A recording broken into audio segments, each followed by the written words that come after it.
Eu vou contar aqui um pouquinho da história, porque muita gente não conhece. E o aniversário da igreja é um momento oportuno para a gente contar essa história.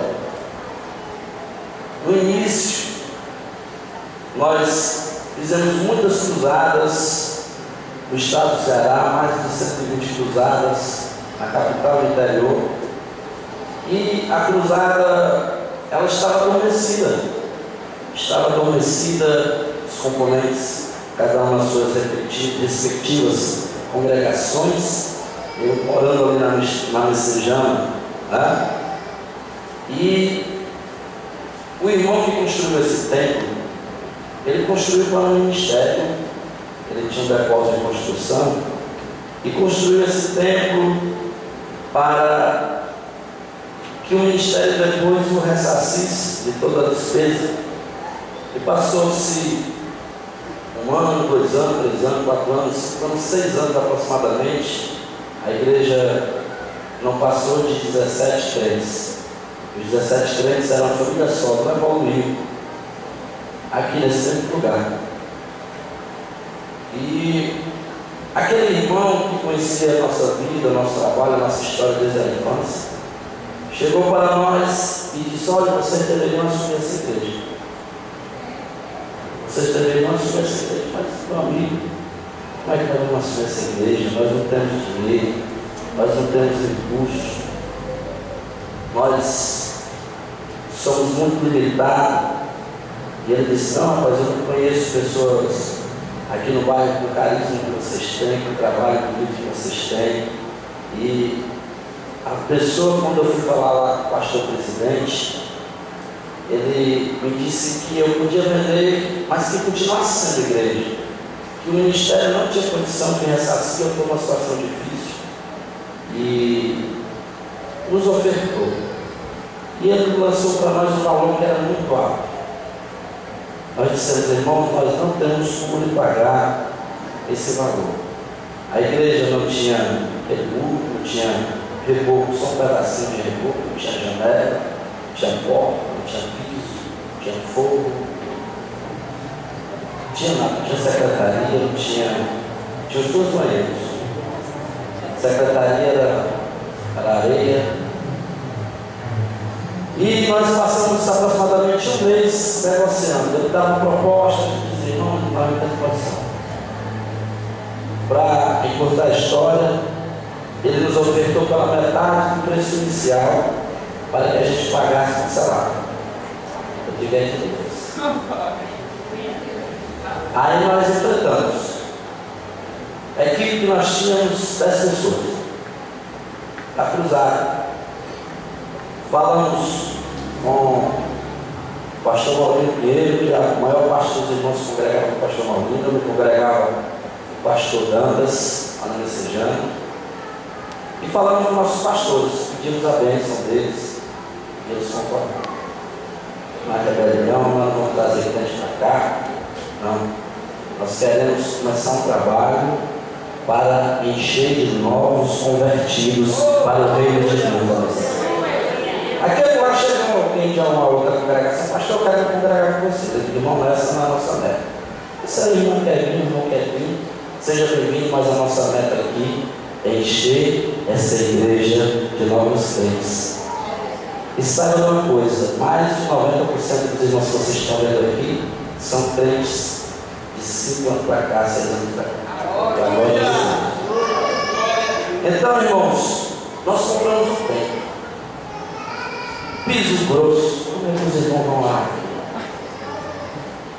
Por isso, quando eu falo quem olha para essa igreja de um milagre, é exatamente porque nós somos testemunhas vivas de milagres.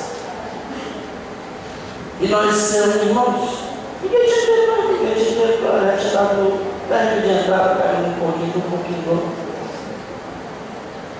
E disse: irmãos, nós vamos botar cerâmica aqui na igreja.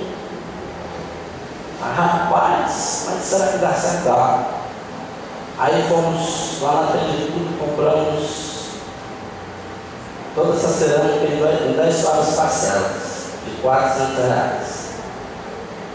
Aí começamos. como é que põe na cerâmica? Rapaz, vamos fazer a conta aqui de cimento, 50 sacos de cimento no Lisboa. E começamos a trabalhar. Rapaz, mas nós temos que botar as portas. Chegou um homem aqui que disse trazer a porta do Pará. Vou reduzir o investimento para nós, eu venho da palavra. Rapaz, se eu trago essas portas do Pará trabalhadas para vocês, portanto, não me lembro os valores. Traga, dá uma fé. Traga. Quando chegou, nós pagamos todo o dinheiro aquele agora. O empresário, a gente ficou abismado. Eu não vou contar aquela história. E começamos a colocar, nós vamos colocando as janelas. Tinha um telhado aqui, rapaz, era uma escuridão, um telhado que era aquela telha ecológica, preta. Telhado filho é esse. Parece que o Juscelino, ele era da Presbiteriana, né? Aí ele ia passando ali, nós estávamos aqui trabalhando. Aí ele chegou, ele é mestre de pintura, né? Carregado de pintura. Olha, Deus chegou para mim para me congregar aqui com vocês. Foi mesmo, foi. E a pintura que eu vou fazer. O Juscelino, e nós aqui começamos com reboco, tudo, quando nós terminamos tudo, irmãos, nós vamos comprar esse fogo. Rapaz, vamos comprar fogo. Para encurtar a história, irmãos, tudo isso que vocês estão vendo aqui, outro irmão deu esses 10 ventiladores, no Juscelino que está aí. Foi feito toda essa reforma. Todo ano a gente tem a igreja renova, fica restaurando. Dentro de 40 dias, tudo isso aqui que vocês estão vendo estava pronto, pintado, reformado para a glória de Deus. Uma salva de palmas para o Senhor Jesus, porque Ele merece. Começamos a trabalhar, aí das ruas a evangelizar, pregar o Evangelho. E grandes coisas o Senhor foi fazendo. O Senhor foi operando milagres, salvando, batizando no Espírito Santo, salvando vidas transformadas. E ontem, o pastor aqui nesse congregando conosco, ex-drogados, ex-traficantes. Temos pessoas aqui, os ex, que a sociedade excluía, e hoje são diáconos, pregadores, pregadores do Evangelho. Chegou um casal aqui, que eu não vou dizer, o ética, né? Chegaram endemoniados, dois. Endemoniados, demônio mesmo. Um dia que tinha tudo. O rapaz, o empresário, estava falido. Está aqui pertinho da conversa. Estava falido, gastava toda a prazo do dia com cocaína. E ele chegou aqui na situação que, quando nós oramos pela esposa, o demônio passou para o homem. E eles não podiam, estava atormentado. E foram libertos para a glória de Deus.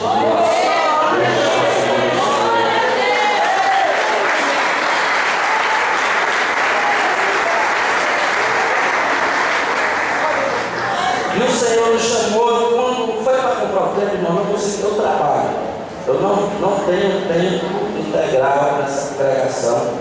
Todos me conhecem, eu não tenho um salário da igreja, sou dizimista igual a todos os irmãos.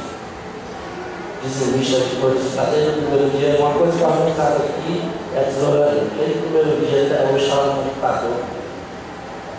E, para a glória de Deus, o Senhor nos chamou para esse ministério, como o pastor Osíris falou também. Não tinha planejado chamar ser pastor dessa igreja, eu vim para ajudar. Eu vim para ajudar, não planejei de forma nenhuma, vocês não sabem.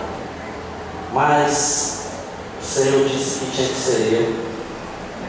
E o ardor, a chama que arde dentro do nosso coração, quando nós recebemos esse chamado, as pessoas comuns não entendem. É um chamado diferente. É algo extraordinário que o homem comum não consegue entender. Hoje a liberdade tem muitas motivações para querer ser pastores. Outros por meio de vida, outros por fama e por vanglória. Mas há também aqueles que são chamados por amor às almas, para a pregação do Evangelho e a extensão e o crescimento do Reino de Deus aqui na terra. Não estou dizendo isso, irmãos, para me vangloriar. Estou dizendo para narrar a história para os que estão aqui presentes, para que saibam, para que entendam que não temos holofotes, não temos muito alarde, não. Estamos aqui tão somente como servos do Senhor para pregar o Evangelho a toda a criatura. E nós vamos continuar. E o Senhor, agora 2 anos atrás, nos deu um prédio vizinho que é colado para a igreja. Nós já tínhamos um prédiozinho, que é a secretaria para ele, para eu mostrar aos pastores, 2 salas de escola dominical, tem mais 2 andares, e tem outro prédio. E o dono também chegou e pediu um dinheiro alto. E nós fizemos uma proposta menor e disse: não vende, eu tenho proposta para vender, eu tenho prioridade para vocês, mas só vem por tanto. Eu disse: temos para ele, irmãos. Esse valor nós não temos condição de comprar. E eu falei para a igreja aqui, nós dissemos que orar. Se fosse para ser do Senhor da igreja, e colocamos na mão do Senhor. Passaram-se 90 dias. Ele ligou e disse: olha, Deus me incomodou. O Senhor disse: eu tenho que vender para vocês, e vocês vão pagar a metade e vão pagar o resto parcelado. Para quem pediu dinheiro absurdo, a sua vista, sofrendo desse jeito. O Senhor tocou. Nós não ficamos ligando para ele, nós ficamos assistindo. Porque Deus tem os seus projetos, os seus planos, e eles não podem ser frustrados. Então, tudo isso, irmãos, é por isso que eu não atribuo a mim, né, aos meus companheiros. Não atribuo porque nós não temos força para isso. Nós não temos recursos para isso. Todo mundo aqui é operário, não tem político, não tem, sabe? O povo de Deus. Como o pastor às vezes falou, o dinheiro que constrói a obra de Deus aqui na terra está no bolso dos irmãos. E assim o Senhor tem promessa para esta igreja, para alargar as fronteiras, para levar adiante. Esse ano de 2013, o Senhor já vem nos incomodando desde 2012. Abra congregações, abra novas portas de trabalho, expanda o meu reino, expanda o meu Evangelho. Nós estamos sensíveis à voz do Senhor. Nós vamos fazer aquilo que Ele tem ordenado. Então, mas tudo dentro da orientação divina, nada com precipitação.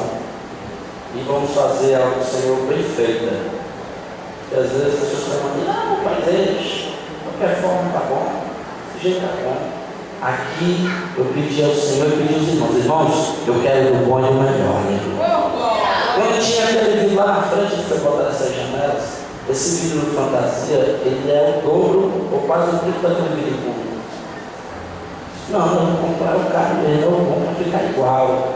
Quem vai botar coisa de segunda e de terceira aqui não. Nós vamos colocar aqui para o Senhor, são coisas de primeira. Quem lê a carta de Salomão, como Deus lhe orientou para construir o templo, via que o material era de primeira qualidade. Porque aqui é dentro do Senhor, santuário consagrado para que juntos adorarmos ao nosso Deus, que é todo poderoso. Então, grandes coisas o Senhor ainda tem por fazer, e quem viver verá aquilo que Deus vai fazer para a glória do seu nome.